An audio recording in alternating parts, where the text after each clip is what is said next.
Next question, Melanie Reyes of Radyo Pilipinas.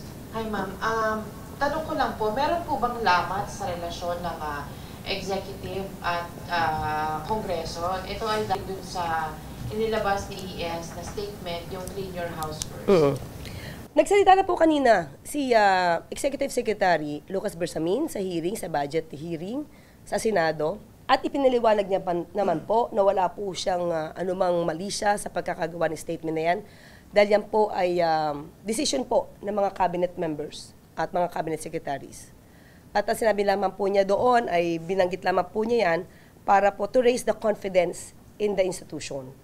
At syempre po dapat din ipakita sa taong bayan na ang departamento, ang executive department po ay nagtatrabaho para sa bayan. Hindi naman po kailangan magkasiraan at magbatuhan ng mga dumi. Ang kailangan po talaga natin dito ay tutukan ang budget para po magamit ito sa tama at magamit ito para sa taong bayan.